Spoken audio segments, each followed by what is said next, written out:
মাস দুয়েক আগে আমি জার্মানিতে গেছিলাম, ইউরোপের। তো জার্মানিতে বার্লিনে একটা মসজিদ আছে, ইমামও মহিলা। ইমাম কি? মহিলা। ভাইরা আমার, মেয়েদের জন্য মসজিদে না এসে বাসায় 5 ওয়াক্ত নামাজ পড়া উত্তম, এ ব্যাপারে কোনো দ্বিমত আমাদের মধ্যে নেই। ওয়াবুয়ুতুহুন্না খায়রুল লাহুন্না। তবে হাদিসের আগের অংশ আছে। আল্লাহ নবী সাল্লাল্লাহু আলাইহি ওয়াসাল্লাম বলেছেন, লা তামনাউ মা আল্লাহি মাসাজিদ আল্লাহ। আল্লাহর বান্দিরা মসজিদে আসলে বাধা দিও না, কিন্তু তাদের জন্য মসজিদে আসার চাইতে বাসা নামাজ পড়া বেশি উত্তম। তার নবীজি চাইতেন তারা যেন বাসায় পড়ে। মসজিদে দিনই কোনো প্রোগ্রাম, কোনো বিশেষ কারণে যদি আসে, দিনই এলেম অর্জন করার জন্য আসে, তাহলে ফিতনা মুক্ত সেই পরিবেশ থাকলে আসবে, আর না হলে সেটাও বাসা বা অন্য অঙ্গনে হবে। আর পাবলিক প্লেসে যে মসজিদগুলো, শহরের মসজিদগুলো, মহিলারা বাজারে ডাক্তার দেখাইতে বিভিন্ন কারণে আসে, সেগুলো তো অবশ্যই মেয়েদের নামাজের ব্যবস্থা থাকা দরকার। কিন্তু মেয়েদের জন্য মসজিদে এসে 5 ওয়াক্ত নামাজের জামাতে হাজির হওয়ার চাইতে বাসায় নামাজ পড়া অধিকতর উত্তম। মদিনায় এক মহিলা নবী সাল্লাল্লাহু আলাইহি ওয়াসাল্লামের পেছনে এসে নামাজ পড়ার জন্য, মসজিদে নামাজ 1 রাকাতে 1000 রাকাতে সওয়াব, নবীজিকে যখন বলেছেন, নবীজি বলেছেন, তুমি তোমার বাসায় পড়লে বেশি সওয়াব হবে, কেন কষ্ট করে আসো? এখানে 1000 পালে ওখানে আরো বেশি পাবে। কিন্তু আমাদের বন্ধুরা অনেকে আবেগে নিজেকে সামলাইতে পারেন না। আল্লাহ আমাদের বুঝার তৌফিক দান করুন।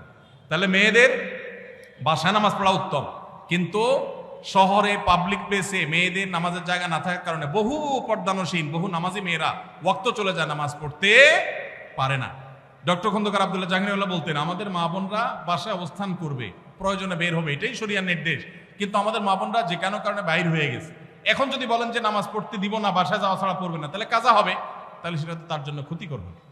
এই জন্য ব্যালেন্স আমাদেরকে শিখতে হবে। তো মহিলাদের জন্য আলাদা মসজিদ করার, পৃথক মসজিদ করার কোনো নজির শরিয়াতে নাই, কোনো আলেমের কোনো মত এর সপক্ষে নাই। এটা সারাসর ফিতনা, যদি কেউ করে নাজায়েজ হবে। মানুষ মারা গেলে পাশে বসে কোরআন তেলাওয়াত, খাবার আয়োজন করার বিধান কি? মানুষ মারা গেলে 40 3 দিন 7 দিন মানুষ ডাইকা খাওয়ানো, এটা বিদআত। আর মানুষ মারা গেলে তার পাশে বসে কোরআন তেলাওয়াত করাটাও সুন্নাহ সম্মত কোনো কাজ নয়। আমাদের দেশে মানুষ মারা গেলে লাশটাকে মাটিতে বা খাটে রেখে চারপাশে হাফেজ সাহেবদেরকে এনে কোরআন তেলাওয়াত করানো হয়। এটা শরিয়া সম্মত কোনো কাজ নয়। কেন? কোনো মানুষ মারা যাওয়ার পরে কি কি করতে হবে শরীয়তে বলা আছে না নাই? আছে না নাই? মুর্দার লাশের চারপাশে বসে কোরআন তেলাওয়াত করতে হবে, এরকম কোনো হাদিস তো আমি পাই নাই। এটা কোত্থেকে আসলো? কোরআন তেলাওয়াত যে করবে তার লাভ হবে। আল্লাহ কোরআনে বারবার বলেছেন, আল্লাইসাল ইনসানে ইল্লা মা সাআ, যে যেটা করবে সে সেটা পাবে, যিনি তেলাওয়াত করছে তার সওয়াব হবে। মুর্দার কোনো লাভ নাই এখানে তেলাওয়াত করলে। আর যদি বলেন যে কোরআন শোনাচ্ছি, তাহলে ওমা আনতা বিমুসমিউম মান ফিল কুবুর, আপনি তেলাওয়াত শোনাবেন জীবিত মানুষকে, মৃত মানুষকে তেলাওয়াত শুনিয়ে কোনো ফায়দা হবে না। এর সওয়াব হবে জীবিত অবস্থায় শুনলে। এই লোকটা জীবিত অবস্থায় শুনলে সওয়াব পাইতো, মারা গেছে, এখন তার সামনে কোরআন তেলাওয়াত করলে প্রতি অক্ষরে 10 নেকি, এমন কোনো কথা নাই। এজন্য এইটা দূর হওয়া দরকার। বিশেষ করে এখানে যারা মুর্দার চারপাশে এই যে গোল হয়ে কোরআন তেলাওয়াত করে, এরা সবাই টাকা নেয়। তেলাওয়াতের বিনিময়ে টাকা গ্রহণ করা সারাসার হারাম। যে দেয় সেও হারাম করে, যে নেয় সেও হারাম করে। খতমের নাম দিয়া অনেক এলাকাতে এখনো অনেকে হারাম কাজ করছেন, তাদের আল্লাহকে ভয় করা উচিত। ইন্নী ওয়াজ্জাহাতু ও নাওয়াইতুন পড়ার কোনো দলিল আছে কিনা? দলিল আছে ভাই? ইন্নী ওয়াজ্জাহাতুনের দলিল আছে? ইন্নী ওয়াজ্জাহতু ওয়াজহাল্লাযী ফাতারাস সামাওয়াতি ওয়াল আরদা হানিফা মা আনা মিনাল মুশরিকিন লা শারীকা লাহু ওয়া বিযালিকা উমিরতু ওয়া আনা আউয়ালুল মুসলিমিন। আরো লম্বা আছে, এটা দোয়ার প্রথম অংশ বললাম।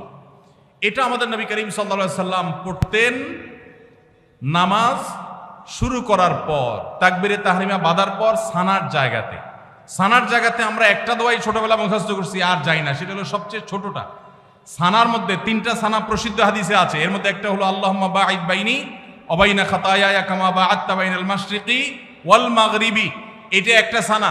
আরেকটা হলো ইন্নী ওয়াজ্জাহতু ওয়াজহাল্লাযী ফাতারাস সামাওয়াতি ওয়াল আরদা হানিফা, অনেক বড় দোয়া, এটা আরেকটা সানা। আর সুবহানাকাল্লাহুম্মা ওয়া বিহামদিকা ওয়া তাবারাকা ইসমুকা ওয়া তাআলা জাদ্দুকা ওয়া লা ইলাহা গায়রুকা, এটা আরেকটা সানা। এটাকে দোয়ায়ে ইস্তিফতাহ বলা হয়, নামাজ শুরুর দোয়া। এই নামাজ শুরুর দোয়া হিসাবে আমরা সবচেয়ে ছোটটা মুখস্থ করছি, আর বাকি আরো 2টা যে আছে আমরা জানি না। নবী করিম সাল্লাল্লাহু আলাইহি সাল্লাম মাঝে মধ্যে সেগুলোও পড়তেন। এখন এটাকে আমাদের দেশে বানাইছে জায়নামাজের দোয়া। ভাই, নবীজির সময় কি জায়নামাজ ছিল? দোয়া আসলো কোত্থেকে? জায়নামাজে তো ছিল না, দোয়া আসলো কোত্থেকে? তো জায়নামাজে দাঁড়ানোর কোনো দোয়া নাই। দোয়া আছে কিসের ভাই? নামাজ শুরুর। ইন্নী ওয়াজ্জাহতু হলো নামাজ শুরুর দোয়া, ওইটা লাগাইছে নিয়ে কোথায়? জায়নামাজে। জানাজা দাঁড়াবে আলাদা কোনো দোয়া নেই। আর নাওয়াইতুয়ান যে দোয়া, ওইটা তো আসলে কোনো জাল হাদিসেও নেই, কোনো জাল হাদিসেও নাই। আলহামদুলিল্লাহ, এটা এখন মানুষ বুঝে গেছে। মনে মনে আমরা নিয়ত করছি, কোন নামাজে পড়ছি, নামাজের নিয়তে তাইন করছি, আমি জোহর পড়তেছি, ফরজ না সুন্নত পড়তেছি, এটা আমার মাথায় আছে। এই নিয়তের ইস্তেহজার এটাই যথেষ্ট। মুখে নাওয়াইতুয়ান উচ্চারণ করা এটা জরুরি না, বরং এটাকে কেউ নামাজের পাঠ মনে করে বেদাতে লিপ্ত হওয়ার আশঙ্কা আছে। একসময় মানুষ অনেকে বলতো নামাইতুয়ান এখনো মুখস্থ হয় না, এই জন্য নামাজ পড়ে না, এর কারণে সে গুনাহগার হবে। মসজিদের ভিতরে প্রথম কাতারের সামনে দেয়ালের ওই পাশে লাশ রেখে সালাত আদায়ের দলিল চাই। বাবার সব দলিল চাচ্ছে দেখি। দেখেন, মসজিদে যখন জানাজার নামাজ হবে তখন লাশ মসজিদে ঢুকাবে না। কেন? কারণ লাশে রক্ত, পুজ, পানি ইত্যাদি থাকতে পারে, মসজিদ নাপাক হবে। সেজন্য মসজিদকে পরিচ্ছন্ন রাখার প্রয়োজনে লাশটাকে পশ্চিম পাশে রেখে তারপর জানাজা পড়া হয়। কিন্তু এইটা সুন্নাহ না। সুন্নাহ কোনটা? সুন্নাহ হলো মাঠে জানাজা নামাজ পড়া। এই সুন্নাহ মুর্দা হয়ে গেছে। কোনো কারণ ছাড়া গ্রামের মসজিদে এই কাজটা করা হয়। এই সুন্নাহটা জিন্দা করার জন্য আমাদের উলামাদের কাজ করতে হবে, ভাইদের কাজ করতে হবে। চেষ্টা করা যাবে না ইনশাআল্লাহ? ফরজ নামাজ হয়ে যাবে, বাইরে এসে জানাজা নামাজ পড়বেন। আমি যেখানে জুমা পড়ি আলহামদুলিল্লাহ এভাবে আমি জানাজা নামাজ পড়ি। আমি সারা জীবন যেখানে যে মসজিদে গেছি আমি চেষ্টা করেছি এই সিস্টেমটাকে জিন্দা করার, সুন্নাত জিন্দা করার। আরেকটা সুন্নাত আমাদের জিন্দা করতে হবে, সেটা হলো ঈদের নামাজ মসজিদে পড়া সুন্নাত না মাঠে পড়া সুন্নাত? ঈদের আনন্দই মাটি হয়ে গেছে, পোলা বলেন এখন মসজিদে মসজিদে ঈদের নামাজ পড়ে। আমি আমার শৈশবের কথা মনে পড়ে, একটা ঈদগাহ ছিল আমাদের পুরো ইউনিয়নে, অনেক দূর থেকে সেখানে যেতাম, যে আনন্দ পেতাম। এখন ঘরে ঘরে মসজিদে মসজিদে ঈদের নামাজ। কেন? কারণ কেউ কারোর মানতে চায় না। আরেকজন ঈদগাহে গেলে তুমি নিজের মাতবরি থাকে না, জন্য সব মসজিদ আলাদাই মাতবরি করতে চায়। মসজিদে ঈদের নামাজ পড়া সুন্নাহর খেলাফ। হ্যাঁ, কোন শহরে ওইরকম পর্যাপ্ত মাঠ নাই, তাহলে মসজিদে পড়েন। রাস্তা বন্ধ করে নামাজ পড়ার চাইতে মসজিদে পড়া ভালো। ইয়াকুমুল জুলুস আলা তারিক, নবীজি রাস্তা বন্ধ করতে নিষেধ করেছেন, সেটা করবেন না। আস-সুন্নাহ ফাউন্ডেশন, উম্মার স্বার্থে সুন্নাহর সাথে।